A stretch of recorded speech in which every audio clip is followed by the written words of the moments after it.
Alright, so the kids and I came out to Jingle St. Louis. Last weekend was their opening weekend and there were so many complaints, so many people saying how bad this event was, how unsafe it was, how the advertisement was so much better than what they had to offer. But we had already bought our tickets before Thanksgiving and they're not returnable, so I was a little bit worried about how today was going to go. This event is mainly held in the evenings because of all the lights, but they also offer daytime passes, which is what we got, and part of the daytime pass included unlimited snow tubing and ice skating, which is really all my kids wanted to do anyway.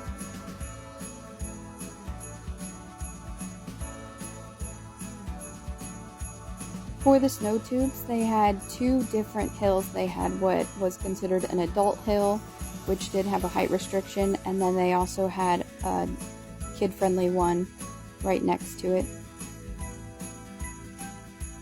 So this event is being held at a minor league baseball stadium in O'Fallon, Missouri, which is about 30 to 40 minutes outside of St. Louis, and the space isn't really that big. There's not a lot here that they have to offer. They do have ice skates available at no extra charge with your ticket.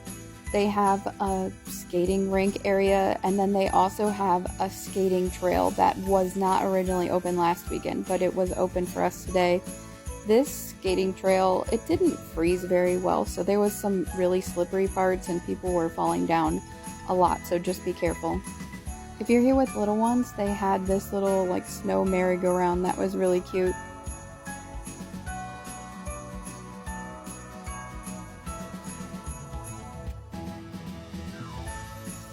They had several bars set up throughout the area, but they all featured the same types of drinks. We did end up getting a hot chocolate and a bottle of water while we were here.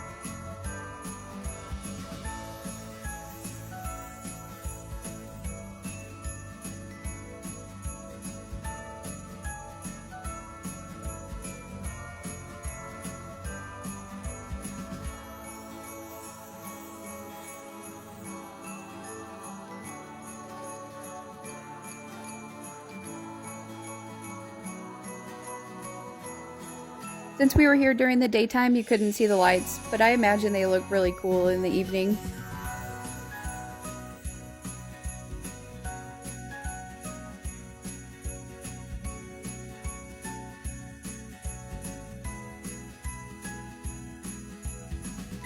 They had these little vendor huts, but none of them were open while we were here during the daytime event.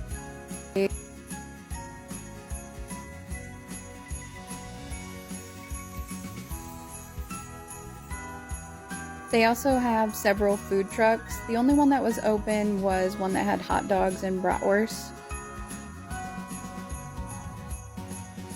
One thing I did notice is that on the snow tubing hill, they were not letting anyone use the far end lanes, and I think this is because a lady had hit it last weekend and broken her leg. They do still have these plastic walkways all over the field, and as long as they're dry, they were fine, but in the wet spots, they were really slippery.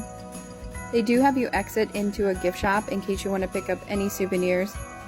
My kids ended up having a really great time. I think the negative reviews have kept the crowds down low, so they were able to do everything they wanted, and the staff here were all really nice, and it made the day great.